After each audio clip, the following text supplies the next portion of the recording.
I'm Annette Krop-Benesch. I'm a chronobiologist and science communicator based in Berlin. And I do lots of things about light. My main topic is actually light pollution and what it does to nature and to us humans. But I'm also a lecturer in medicine. So talking about light and health comes quite naturally. And Nina asked me today to talk about a topic which I don't do research on, but which has been very important for me in the last, I guess, 25 years, or let's say my whole life, because I often wondered why things don't work out the way I want them to be. And I realized that my chronotype is partly responsible for that, and that I can actually do something about it, at least sometimes in my life. And I wanted to share that knowledge with you, or that experience with you, and maybe it can help you a bit too.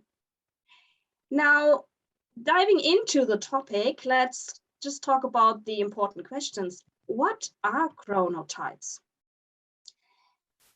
You all know that we have a biological clock. Being experts and interested in light, this is nothing new for you. Now, you might have seen a diagram like this, which shows you at which time of day your body does what, or at which time of day you're best at with a certain action. And maybe you looked at these diagrams and thought, well, that doesn't sound right for me. And the problem is they give an average of all humans tested, but we aren't average, we are all individuals, and we all have an individual chronotype. Now, we don't really know how many chronotypes there are. So to make things easier, we basically work with two extremes, the morning larks and the night owls. Most people are somewhere in between that. And maybe you already know what chronotype you are, or you have an idea. Maybe at the end of this talk or at this session, you have a better idea. If you don't know already, one really good way to find out if you're more of a morning lark or night owl is to ask yourself, how do I feel at 7 o'clock in the morning?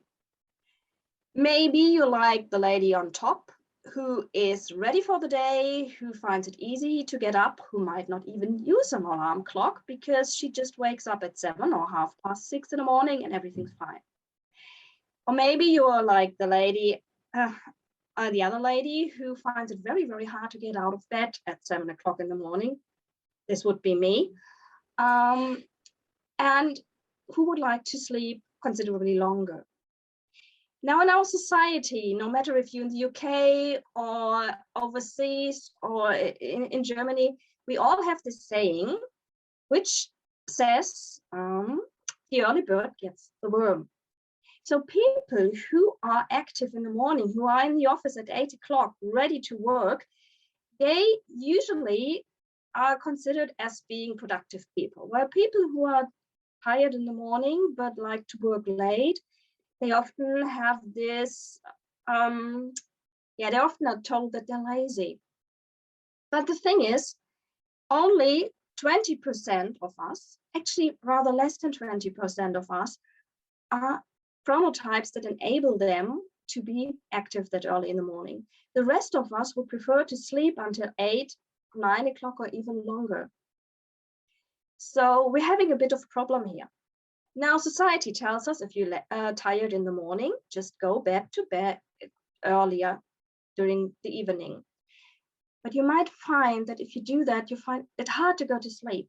You can't just lay down, you stay awake in your bed. And many of us use sleeping pills to do that. They help you to go to sleep faster, but your sleep isn't necessarily better. Usually it's not. So in the end, we have two problems here. Most of us sleep at the wrong time of day. They should sleep longer in the morning. And since they can't do that, most of us don't get enough sleep. And we call this a social jet lag. It's like a traveling jet lag, but it's social and it's a chronic thing. And it's not really good for us. So what do we do to deal with this tiredness and this social jet lag? Well, most of us try to stay awake using coffee, using energy drinks, smoking cigarettes. Many use sleeping pills to come down in the evening to fall asleep easier. And another interesting thing you might not have known, if you have a lack of sleep or if you're suffering from social jet lag, you are more likely to eat fast food. You eat more food, including fat and sugar. So this is not really good for your health.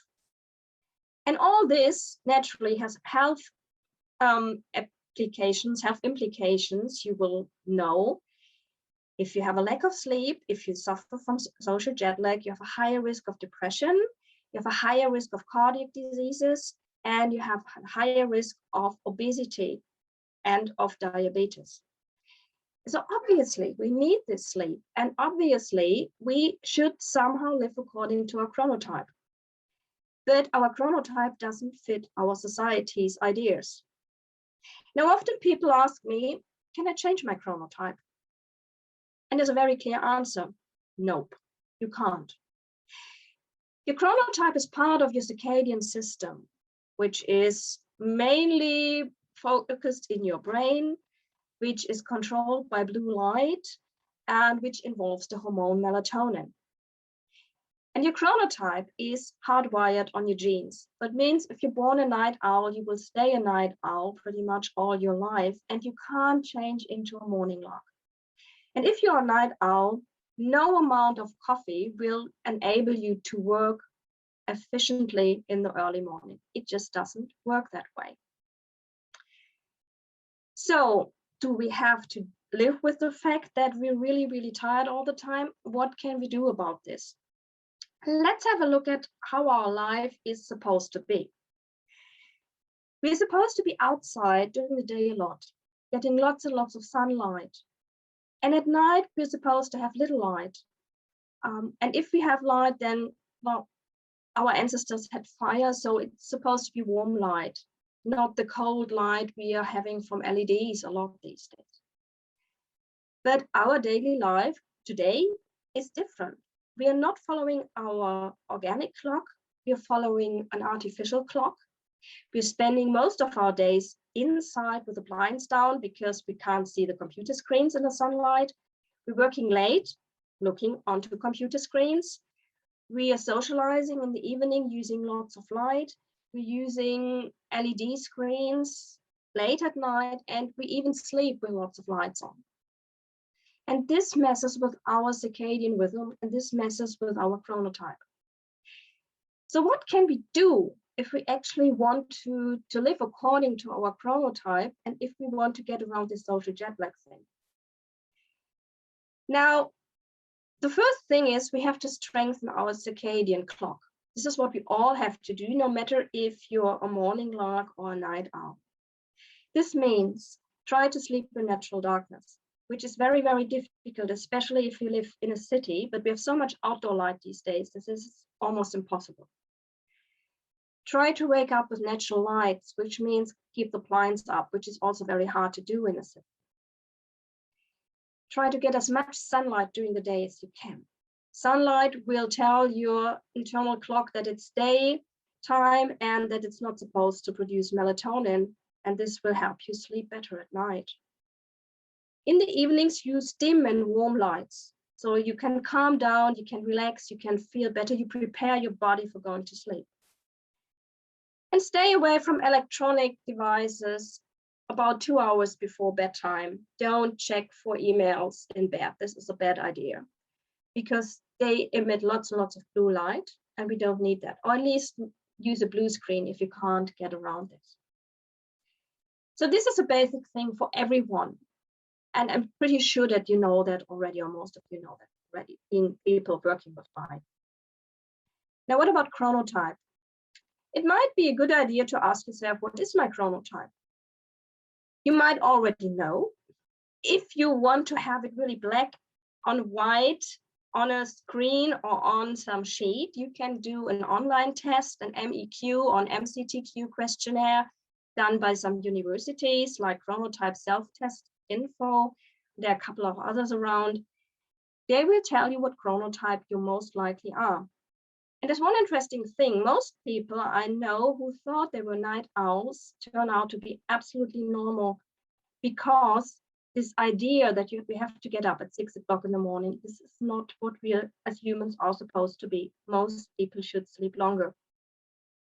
So if you think you're a night owl, you might be absolutely normal. Night owls usually don't go to bed before midnight, but you might be a real night owl. If you know your chronotype, and it doesn't matter if you've done a test or if you just have a feeling, a gut feeling about it, then work with it. Rethink your daily schedule. Ask yourself, what are my best times to be active, to do physical exercise, to work, to sleep, to relax? And then adjust your working schedule to your body clock. So not what we're doing at the moment. What we're doing right now usually is we adjust our body clock to some artificial schedule. Do it the other way around and follow that schedule. Try to live your own time and try not to force yourself into something else. This is the most important thing you can do. Unfortunately, many of us can't do that because of our jobs or because of just private reasons. You might have small kids. Try to be a night owl with small kids. This doesn't work. They wake you up at 6 o'clock in the morning, no matter if you're awake or not. Or maybe you have a partner who wants to socialize late at night. So for these situations, I have a few tips for you, which you can try out to not to change your chronotype, but to help yourself ease into another schedule and make it easier for you. You can try them. Some might work, some won't, some might simply not be possible. So take the list, pick something. And I hope my computer, okay. So if you're a night owl, but you have to get up early in the morning, what can you do? The first thing is try to wake up with sunrise. Or if you can't do this because then it's too bright at night, or because you have to get up before sunrise, you can use a dawn simulator, which gives you an artificial sunrise. This might work. You can use a satellite in the early morning, getting more bluish light into your system, into your brain, to strengthen the idea that it's early morning. You can do some light exercise in the morning. And I stress the light exercise. Don't try to run a half marathon. Maybe walk to work or use your bike. Do something easy, something you're comfortable with. Don't do something that hurts, because your body is not made for really hard exercise in the morning if you're a night owl. But just try some activity which you enjoy.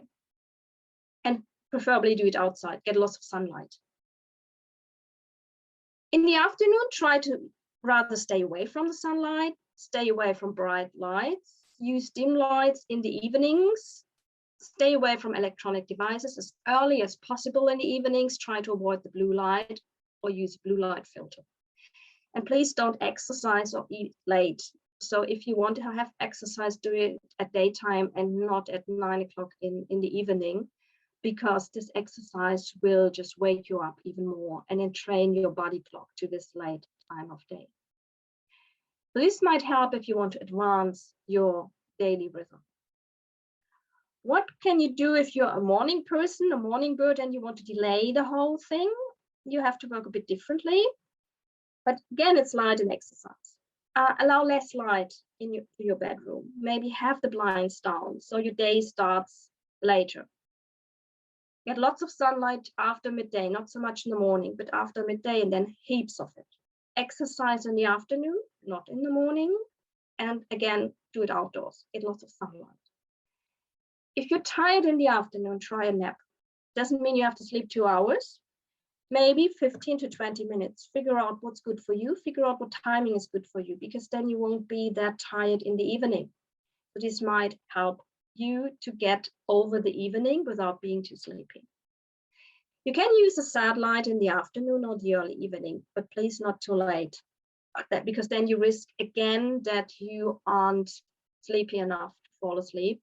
So try to find the right time for you. Maybe start in the afternoon and work yourself toward evening to figure out what's good for you. And allow slightly brighter lights in the evening for yourself. You still have to feel comfortable with them, not too bright, but this can also tell your body clock that it's earlier in the day and that you shouldn't be too tired. So these are ways how you can delay your body rhythm a bit, so you can be awake longer in the evening and not so tired, and probably sleep a bit longer in the morning. Whatever you do, listen to yourself. Find out what's good for you, how you feel with it. Don't follow any strict rules. Your body usually knows best what you need and what you don't. I hope there's something in there for you. That might help you. It helped me a lot. Figuring out that I shouldn't wake up before 9 o'clock got me through my PhD thesis, because I was so much more efficient than trying to stick to start of work at 8 o'clock. And I hope you find some life hacks for you too. So we're at the end of my talk, and open for discussion. Thank you.